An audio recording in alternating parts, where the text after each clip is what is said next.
Hello, everyone. I'm Sarah Barth with Sempervirens Fund. Thank you for joining us in another of our Under the Redwoods webinar series in which we explore the beauty, the science, the artistry, the history of redwoods. All things redwoods is addressed in this webinar series.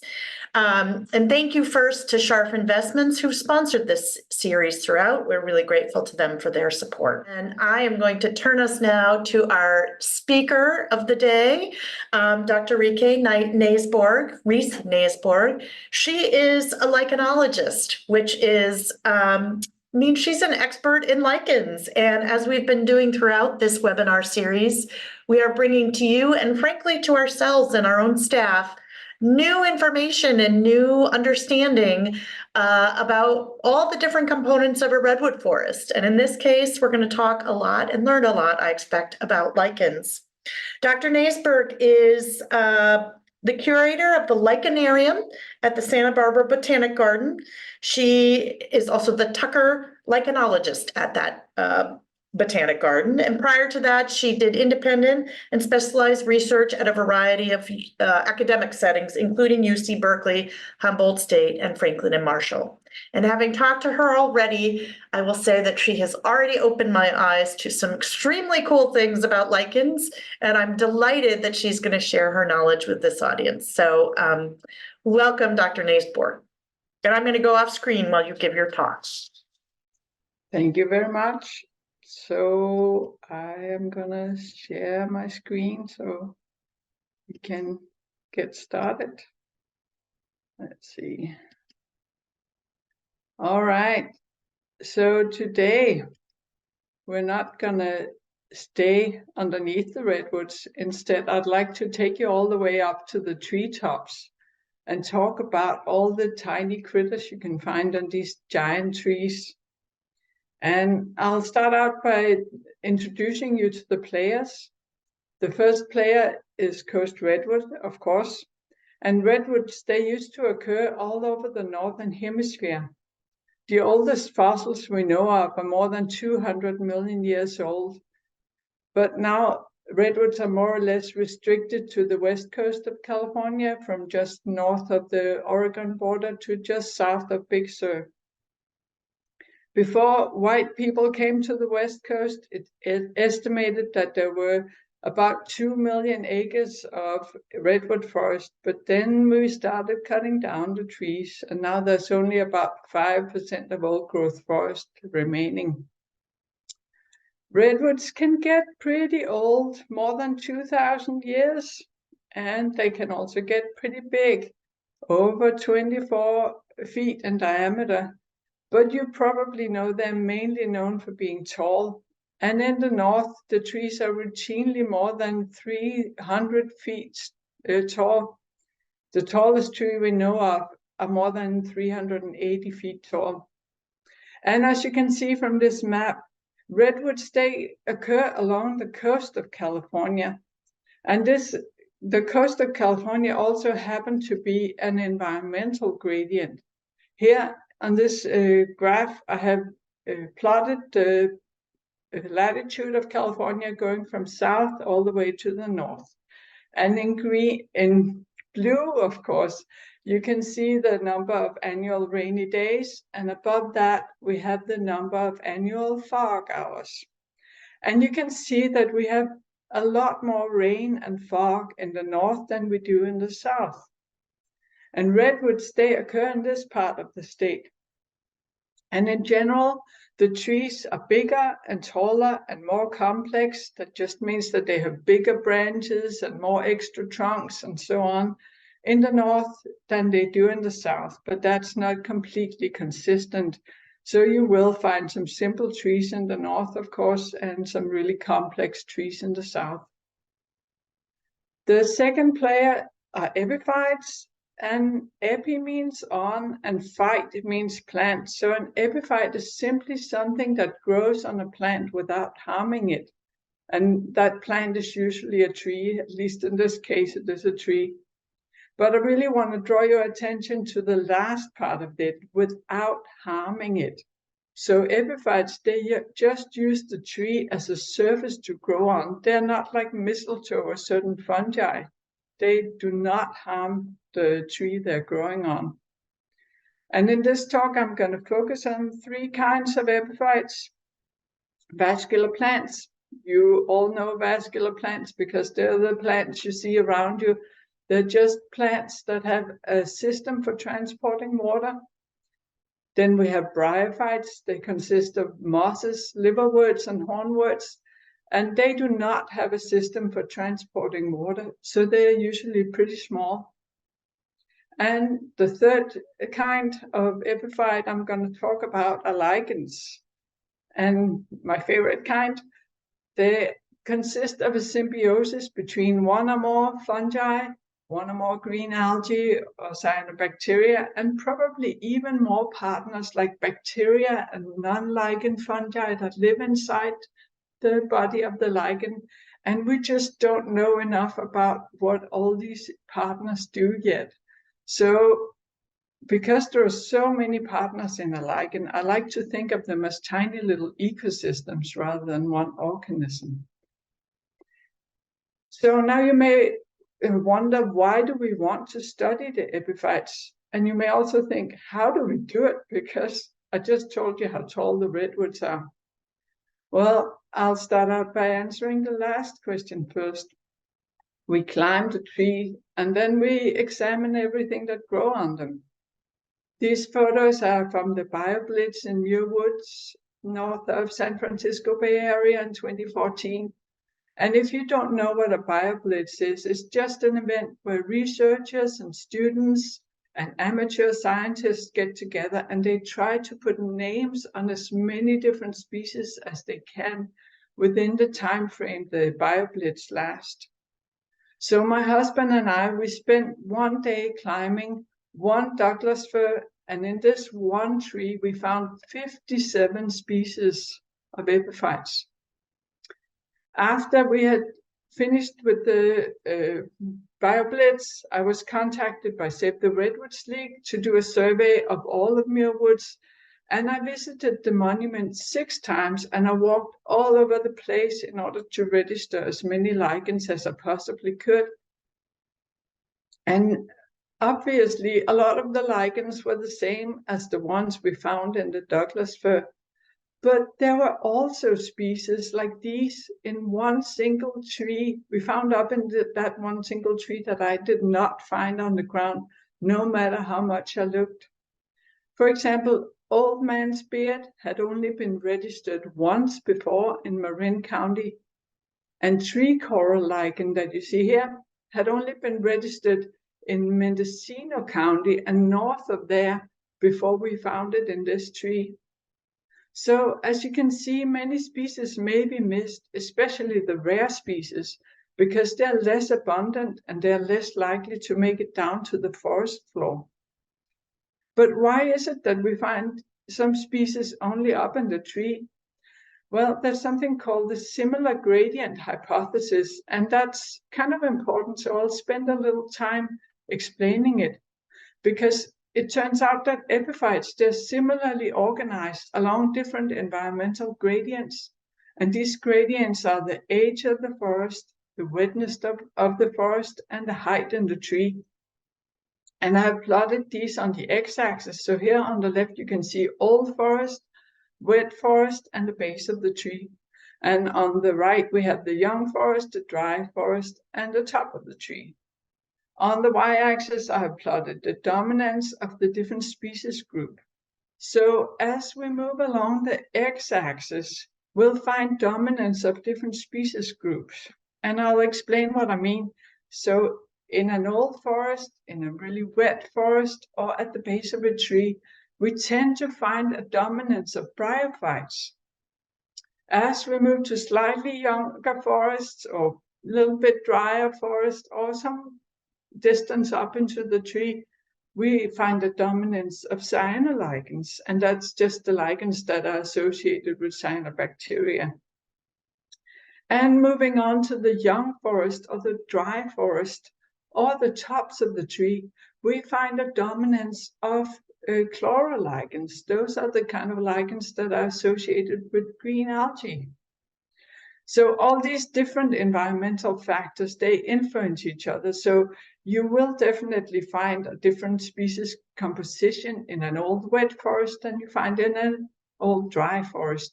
But these trends, they tend to be true.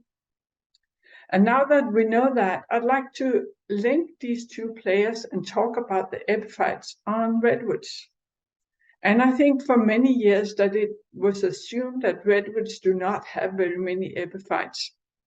And I really think that's because when we walk around in the redwood forest, we only see a very small part of the trunk.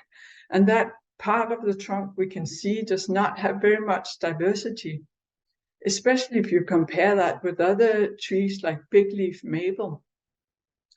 But for 17 years ago, my husband, Cameron Williams, did a study of the epiphytes in the northern part of the redwood range. He worked in 9 old redwood trees in 3 old-growth redwood forests, and he found a total of 195 epiphyte species.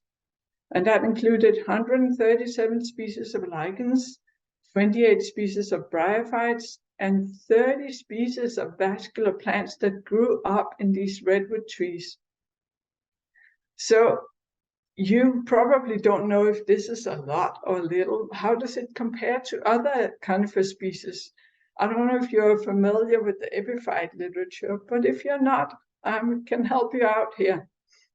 Here I have a graph that on the x-axis is showing the number of species, and on the y-axis I have the 4 different studies of 3 different kinds of trees. We have Sitka spruce on the top, we have 2 studies of Douglas fir, and then we have the coast redwood study on the bottom. And these different studies, they did use slightly different methods, so it makes it a little bit more difficult to compare them. But at least we can see some trends. If we look at the macroepiphytes, and macroepiphytes, they're just the ones that are big enough to see with the naked eye, we can see that the numbers are pretty similar. But if we then include the microepiphytes, the tiny little things, you can see that the coast redwood has a lot more diversity than the other tree species. So this study, they also looked at what was found underneath each of the trees. So they did a ground survey. And here they have plotted the different species groups, lichens, bryophyte, and vascular plants, and all the taxa together in one. And then on the y-axis, we have the proportion of what you find only in the tree in gray and what you find on the ground in white. And you can see that you miss out on a big proportion of the total number of species if you only look at what you can find on the ground. And that's especially true for the lichens, where 95% of the lichens were found up in the tree and only 33% were found on the ground. Of course, the opposite is true for the plants, because you would expect to find more plants on the ground than up in the trees. So these researchers, they were really interested in how the architectural complexity of these trees influence epiphyte communities. So they identified some components they thought were important for epiphytes. For example, the size of the tree, the height of the tree, the area of the main trunk, how many extra trunks they had, how many big branches they had, and did they have exposed wood. And one of their main conclusions was that the more simple trees had relatively low species richness, whereas the really complex trees had much higher species richness. And they thought that this was because there are a lot more different available kind of substrates in the more complex trees. So let's take a look at these different kinds of substrates. We have the relatively stable bark on the trunk that's really thick and fibrous, and there's a lot of it, as you can see. The bark on the branches is more unstable and more flaky. Little twigs are pretty stable actually, and they tend to have quite a lot of diversity on them. And even more so for the exposed wood, for example, where a branch broke off a long time ago.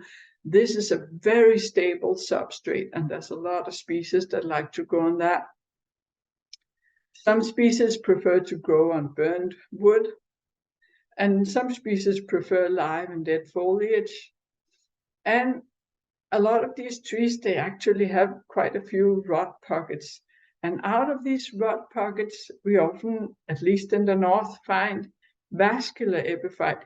Here, you can see a little bonsai western hemlock that's growing out of a redwood. And this bonsai hemlock, it has an epiphyte community of its own. And that can be completely different than what you find on the coast redwood, because the bark chemistry and the bark texture is different on the western hemlock than on the redwood. So this study found vast diversity, and it also revealed some things we didn't know already. They found 3 species that we usually thought were only found on the ground because they grow on decaying wood or humus. But he found it up in the tree because there was this big chunk of old decaying wood that was sitting up in the tree.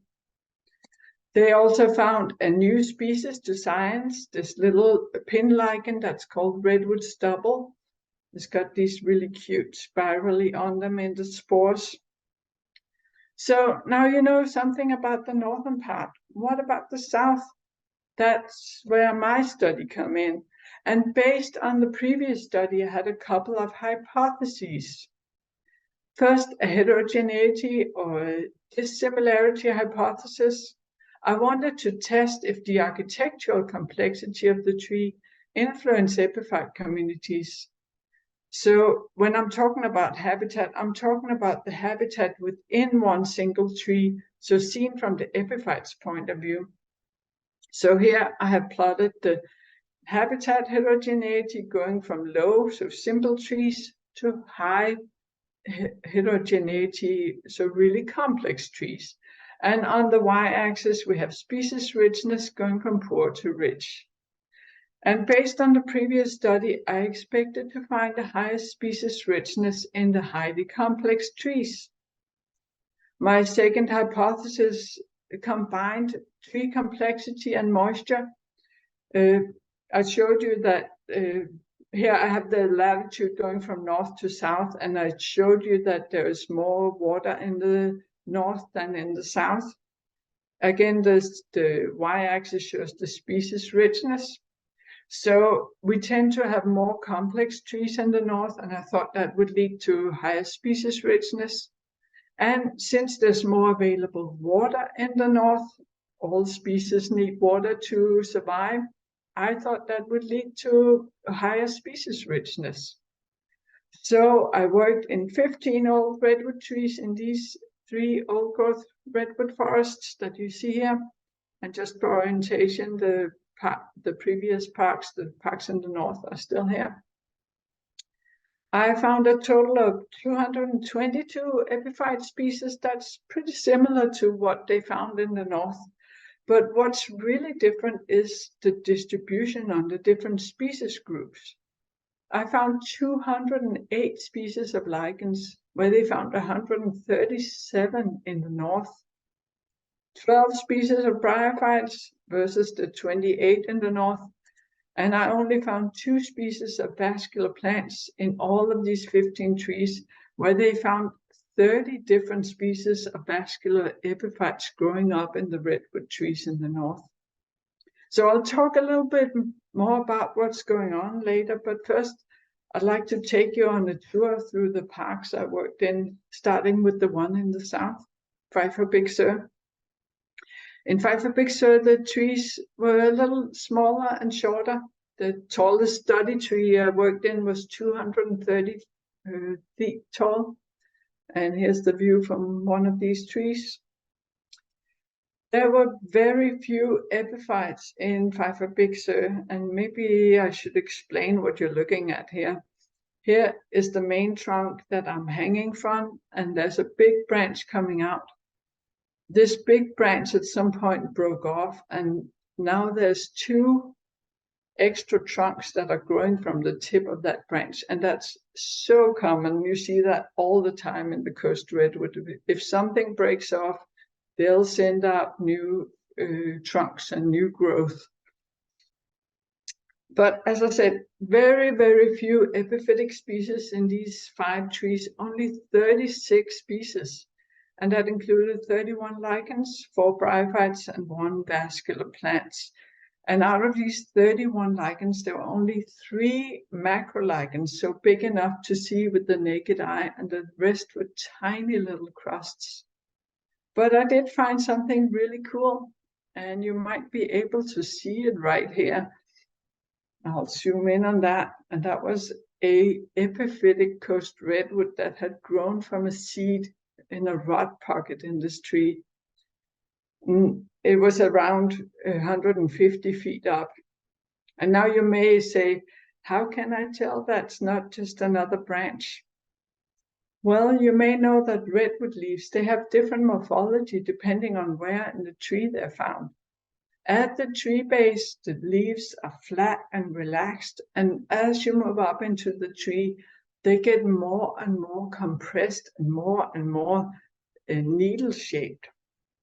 And if you look at these these leaves here, they look like what you find on the tree base, whereas this adjacent branch looks like something you'll find in the middle of the tree.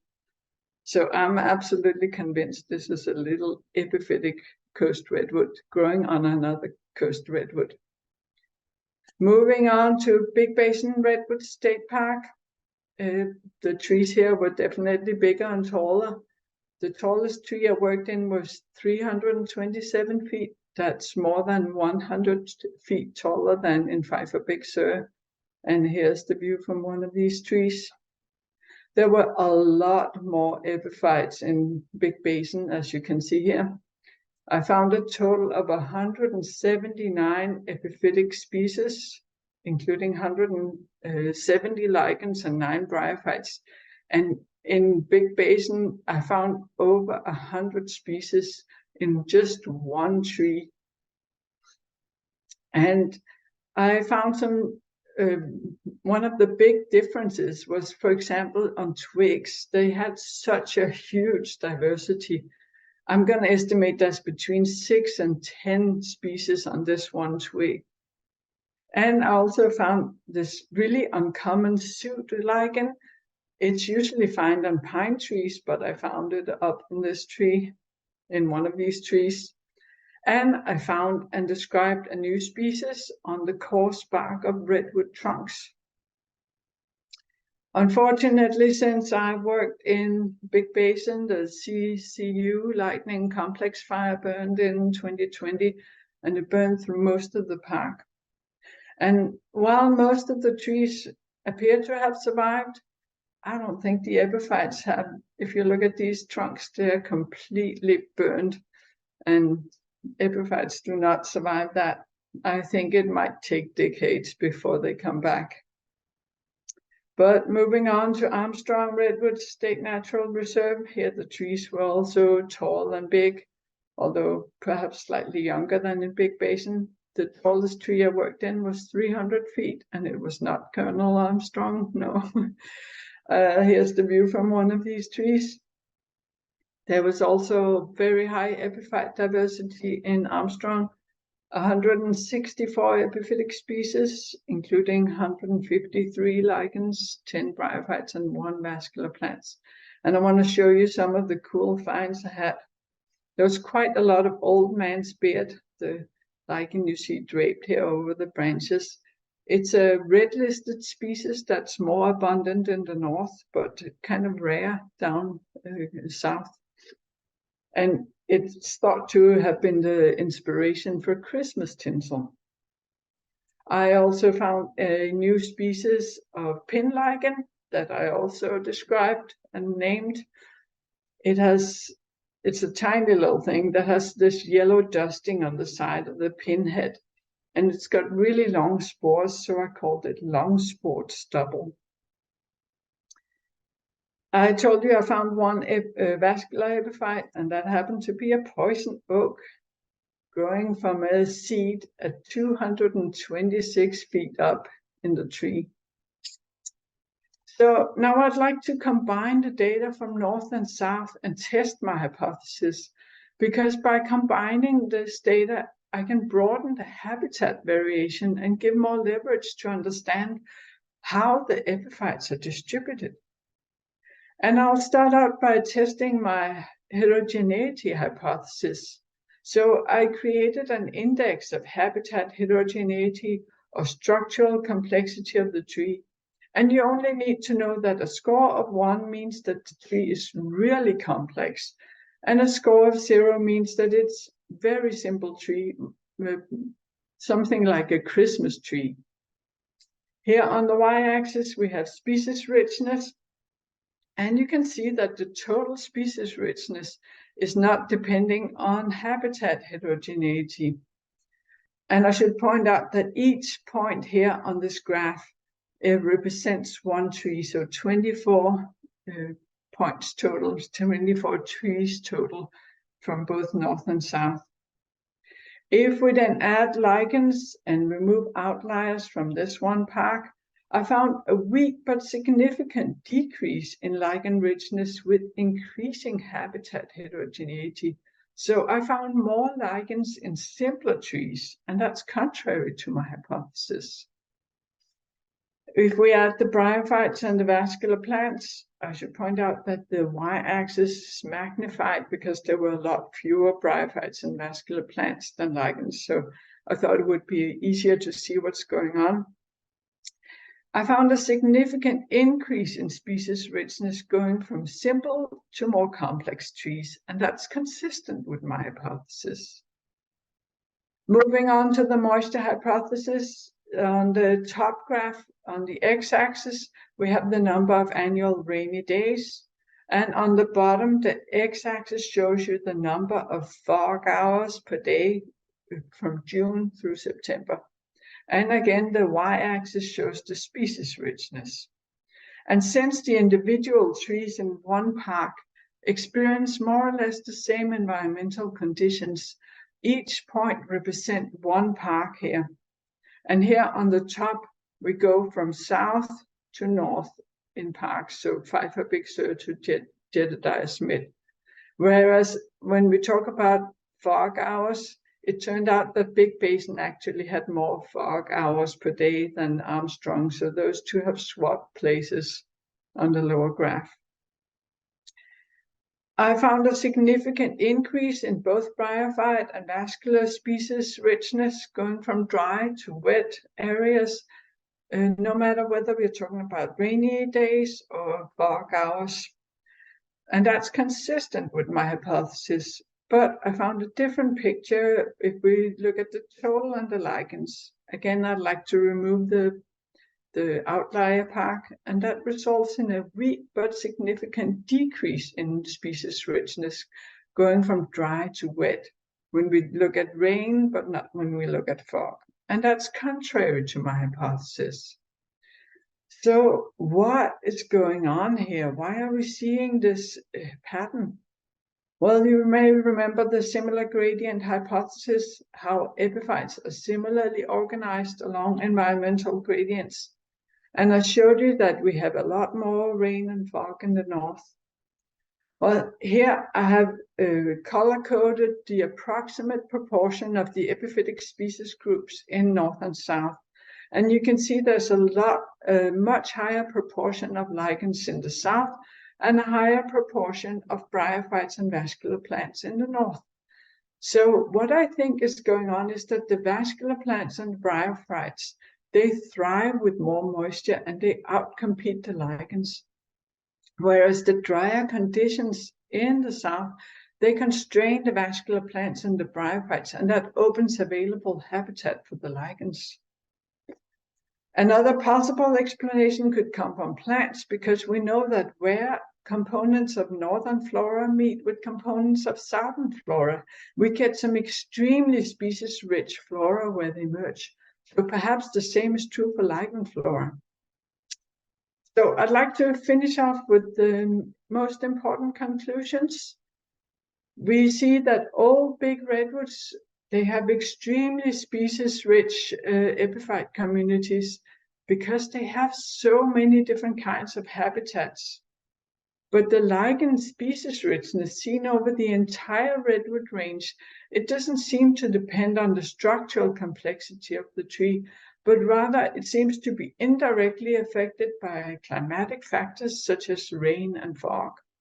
More moisture promotes more vascular plants and bryophytes, and that they outcompete the lichens, whereas the drier conditions open habitat for lichens. But we also found some really cool things like an epiphytic redwood, and we found species that grew in different locations than where we usually see them. For example, up in the tree instead of on the ground, or on a redwood instead of on a pine tree. And finally, we found 3 species that were new to science. In other words, the more we look, the more we learn, especially when it comes to tiny little species like these. And with this, I'd like to thank Save the Redwoods League for funding the study and the parks I worked in and my helpers. And I'll take any questions. Well, I have the privilege of asking you the first few questions. Thank you so much for that. It was really interesting. And I wonder if you could take a moment for this audience and just explain what does it mean for these forests to have epiphytic, or if we're going to focus just on lichens, diversity? Does it matter for the health and vitality of the forest, or do we know? I think it does, because if you think about how everything is connected, so loss of biodiversity is really, it could potentially be really detrimental, because we don't know the functions of how everything interacts. Yeah. And if you compare that, for example, to your body, all the different organs have different functions, and we don't want to remove any of them. So lichens, they actually have a lot of important functions. They add nutrients to the forest. They pull out CO2 of the air. They work as food for many animals, and they in a forest where there isn't too much food, actually. Yeah. So yeah, and they can even help keep the forest moist for a longer time. So yeah, they have a lot of functions, and we just don't know what's going to happen if we get rid of it all. So I should stipulate, I come from the school, as I suspect most people on this webinar come from the school of thought that all species have inherent value and have a right to existence. And so I don't mean to question that. It's more as we think about the lessons we're learning from this diversity, and especially as we think about the implications of things like the CZU wildfire, which probably eliminated, as you said, many of these epiphytes. It's hard to get your head around what that actually means. Yeah. So taking, say, Big Basin or any of the forests in our region that went through these catastrophic fires, what would you anticipate will happen? Do you expect the epiphyte populations to return over time? Is it something that once they're gone, they don't repopulate, or do we know? I would think that as long as there are some sources of lichens in the area, they will eventually come back. But of course, that'll also depend on whether we get more fires in, and that will keep burning, because it takes a long time for lichens to come back. So if we keep having everything burned, they're not going to have time to establish. Yeah. So even if the trees survive, it may be that there are implications for the broader forest ecosystem if species like these epiphytes are so severely diminished due to repeated extreme fire. Yes, absolutely. So, we had an earlier webinar in which we were discussing mycology, which was really fascinating, and also in that category of things about which I was aware, but still felt like my eyes were opened after that webinar, as was this one. And that scientist talked to us a bit about the possibility of reintroducing different fungi through different means to forests and other places. And I wondered if there's been a movement afoot to do that similarly with epiphytes. I think there has been a few attempts to introduce lichens for conservation. It's something that I think is getting more traction. The thing is that it's extremely difficult to grow lichens. We don't really know how to grow lichens in the lab. So you would need to either take the intact lichen and transport it and hope that it would grow, or you would need to have some source of the spores or other kinds of propagules that you could spread out and hope that they would grow. Yeah. We can't really go out like you can with plants and sow seeds and make them grow that way. We don't know how to do that with lichens. Yeah, it's, as always, I'm humbled by how much the complexity of nature writ large and how little we actually know about it. We think we know, but we don't. Yeah. So as you think, say, for an organization like ours that owns and stewards a lot of forest land and is trying to influence the way public agencies are stewarding their lands, how should we be considering lichens and epiphytes more broadly? Is it something where we should be looking to them and monitoring them as an indication of ecosystem health, or how would you counsel us to incorporate this knowledge into our land management practices? Well, lichens can definitely tell you something about ecosystem health, but you need to know which lichens in a certain area indicate that it's a healthy environment. Lichens, for example, have been used to monitor air pollution quite a bit because they are really sensitive to air pollution. They tend to absorb everything that lands on them, so they can't really exclude pollutants. But not all lichens are equally sensitive to air pollution. So by knowing which lichens are present, you can actually see how polluted an area is. And the same is true for forest health. Some lichens, they have kind of different big propagules. They don't spread as much with spores as they do with fragmentation, and these fragments can't be transported very far. So if you find certain lichens in a forest, they might indicate that this forest has been around for a long time. But I would say that if you want to do something for lichens, I could imagine that you could, if it's a younger forest, you could take branches that had recently fallen from trees that have a lot of lichens on them and maybe get them up in a younger tree and strap them on. that. I was imagining strapping them onto branches or something. Yeah, exactly. Use that as a propagule source and hope that that could help spread lichens in the area. I could imagine that could help. And then, of course, what has been known for a while now, try to mitigate forest fires by prescribed burns and thinning and so on, so we don't get these extremely hot fires. Yeah, because that's so detrimental. Yeah, it's clear that is the lesson of a lifetime for this region. In case we didn't know it, it's been made very, very clear. Tell us a little more about how you got interested in studying these species, because I've been studying and interested in conservation for a long time, and it's not that I wasn't aware of what lichens were, but I just didn't spend a lot of time thinking about them. So tell us how you got interested in these really, they're really fascinating. Yes, they are.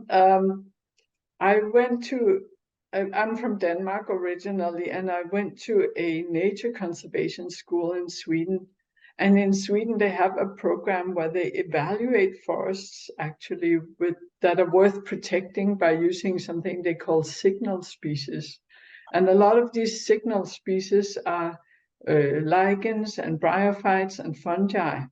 So they actually have people that are foresters that are employed that go out into the forest and look for these species and say, oh, we have a lot of these species in this area, we should protect this area.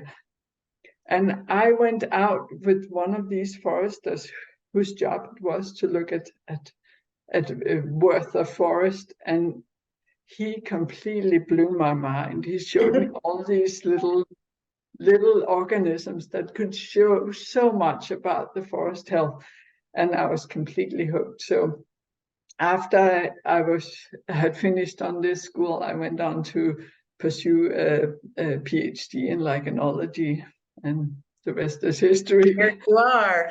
So you're making me realize, I early in my career spent a lot of time working on efforts to protect endangered species here in this country. And we use, a list of an endangered species list in which we flag species that are sensitive, and protections ensue, legal protections, but I'm not aware of any kind of listing for lichens.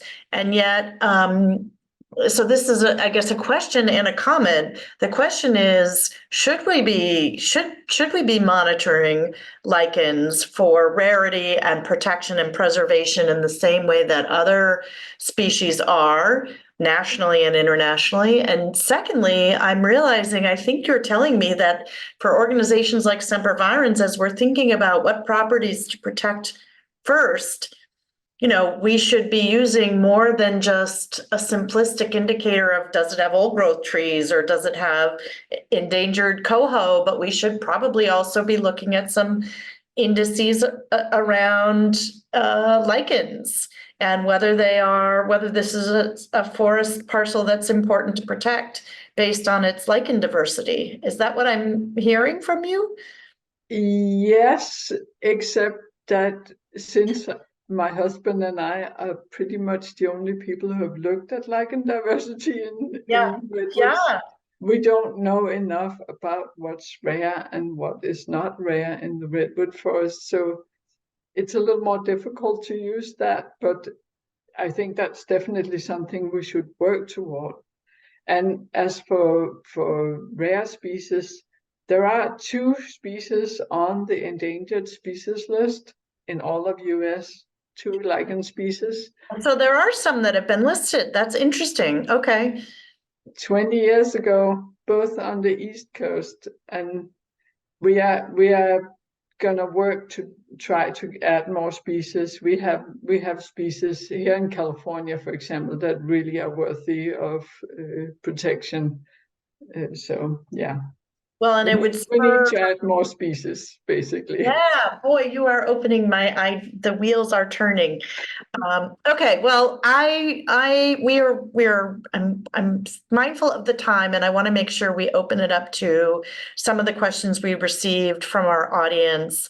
So I'm going to invite my colleague to share with you some of the questions, so you can take some of those on. But this is really intriguing. Matt, are you there? Do you have questions from our audience? I am, yes, thank you. And our audience always comes to us with a lot of great questions, and today's no different. I wanted to start with something basic. What taxa are lichens? What taxa are they? Yeah, so, if they're not, yeah. Yeah, we named them after the main fungus, but they're not really one taxa as such. They are a combination of different taxa. But since we need to put a name on them, humans want to put name on things. They have traditionally been named by the main fungus that make up the body of the lichen. So that's how we name them, basically. But they're really their own thing, right? Oh, I mean, absolutely. yeah. So, and what is the role of fungus in lichens? How are they symbiotic? So traditionally, we have thought that lichens consisted of one fungus and a green partner that could produce sugars and other carbohydrates, so photosynthesize basically. And the fungus get all these sugars and carbohydrates from the algae, and then the fungus provides a place for the algae to live, basically. So you can think of it as providing water, providing a house for the algae, and that enables the lichens to exist in places where you wouldn't find them otherwise. You wouldn't find like free living algae in a desert, for example, or not very many, but there's quite a lot of lichens. And for example, on Antarctica, you'll find more than 350 species of lichens. Yeah, so they can really tolerate some super harsh environments because of this combination of the symbiosis that they are able to persist in. That's terrific, and I'm glad I asked because this next question I didn't really understand, but I wanted to ask it. Now I think it may be making more sense. What are the distributions of foliose, fruticose, and crustose lichens on redwood trees? So these different, there's someone who knows a little bit of lichens. Foliose lichens are lichens that are more or less flat, leaf-like lichens. Fruticose, three-dimensional, more like a little shrub or something like that. And crustose lichens are lichens that are really usually pretty small, and they're so firmly attached to whatever they grow on that you can't remove them without removing what they grow on as well. So like many of the lichens you'll see on a rock, for example, you have to take the rock with you in order to take a crustose lichen along. I am going to say that there's probably a majority of crustose lichens, but in most, and that was especially true in Pfeiffer Big Sur, but you will find all three kinds on the redwoods. Different proportions, I can't really say. I think there might be a little more. Yeah, I'm not sure. A little more crusts, but definitely also both fruticose and foliose lichens. Terrific, thank you. That is super helpful. What about, you mentioned lichens as a food source. What eats lichens? Well, I guess the most the best example is probably reindeer. Reindeer lichens, you may have heard of. Reindeer, the winter food they consist of 90% lichens. So it's like the main source of food in the wintertime. But in the redwood forest, you'll find deer eating lichens, bulls eat lichens, many insects eat lichens, slugs eat lichens. So like a lot of different organisms, a lot of different animals eat lichens. Thank you. And do you do any exploration of tiny animals on the lichens? This guest is talking about like tardigrades and rotifers and nematodes and those kinds of things. I've actually helped out a tardigrade expert. We collected some lichens from redwoods for him to study the tardigrades on these lichens from the redwood, because he thought there might be new species of tardigrades on them. I'm not sure he ever did anything with it. I have not. I didn't hear anything else. So we just collected the lichens for him, and I don't know what happened with them since then. But there are definitely tardigrades on the lichens and the mosses up in the redwoods. I imagine there's so many different kinds of research that you are eager to study and probably have such limited time to do. One person's asking if with fire having likely wiped out a fair amount of lichens community in Big Basin, is there an opportunity to study the effect of their sort of them as a missing component in the forest ecosystem? I would think that would be difficult. It would be challenging, since we haven't done any study before. Like the only thing I looked at was what lichens were there in Big Basin. I can definitely potentially go back, as long as I can get into the trees, they're not too burnt, and look at what is left, if anything. But since I haven't studied what functions the lichens had in the forest, it would be difficult to say something about how has that affected the forest after the fire. You need the before and then after in order to get at these kind of questions. I suspected that might be the case, and I'm guessing you may not have much to go on to understand what the consequences might be of not having lichens in the ecosystem for decades as well. Okay. There is a question about a field guide. Do you have any recommendations for any kind of lichens field guide? Well, that is kind of the problem. Right now, the best field guide, I would say, is Stephen Sharnoff has a Lichens of California that can help, but it's kind of a picture guide where you have to leaf through the book in order to try to find what you're looking at. I am actually in the process of working on a field guide for all of California for the macro lichens, so the bigger lichens, because we just don't have anything that covers all of California, something comprehensive. So I am gonna work on that, but it's gonna take a couple of years before it comes out. That's exciting. Yeah, that's wonderful. We look forward to celebrating that when it does come out. Last question I have is about the redwood tree epiphyte.